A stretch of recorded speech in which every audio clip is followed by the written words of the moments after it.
என்ன mummy lunch ரெடியா? வீடே கமகமன்னு இருக்கே. என்ன சாப்பாடு இன்னைக்கு? மோர் குழம்பு பாப்பா. ஏமா மோர் குழம்பு தாளிச்சு கொட்டுறதுக்கு இவ்வளவு வாசனையா இருக்கு? நீ நினைக்கிற மாதிரி மோர் தாளிச்சு கொட்டல பாப்பா.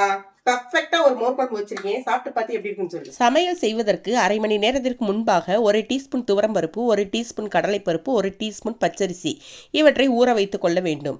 1 கப் தயிர் எடுத்து அதனை நன்கு அடித்து அதில் 1 கப் தண்ணீர் கலந்து தனியாக வைத்துக் கொள்ள வேண்டும். 1 பச்சை மிளகாய், 1 துண்டு இஞ்சி, சிறிதளவு கொத்தமல்லி, சிறிதளவு ஜீரகம், 2 தேங்காய்ச்சில் இவற்றை நன்கு அரைத்து வைத்துக் கொள்ள வேண்டும். துவரம்பருப்பு, கடலைப்பருப்பு, பச்சரிசி இவற்றையும் அரைத்து வைத்துக் கொள்ள வேண்டும். வாணலியில் எண்ணெய் காய்ந்ததும் கடுகு, உளுந்தம்பருப்பு, சிறிது வெந்தயம், பெருங்காயம், வெங்காயம், கருவேப்பிலை போட்டு தாளித்து நறுக்கி வைத்துள்ள காய்கறிகளை போட்டு அவற்றை நன்கு வதக்கி உப்புத்தூள், மஞ்சள் தூள் கலந்து அரை வேக்காடு வெந்த பிறகு அரைத்து வைத்துள்ள மசாலா விழுது, பருப்பு விழுது இவற்றை கலந்து தேவையான தண்ணீர் சேர்த்து காய்கள் நன்கு வெந்தவுடன் தயிரை கலந்து கொதிக்க விடாமல் நுரை கூடியதும் இறக்கி வைத்து விட வேண்டும்.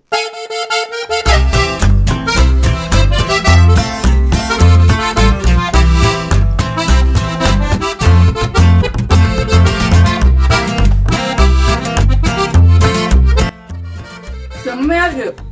வேற லெவல் மம்மி.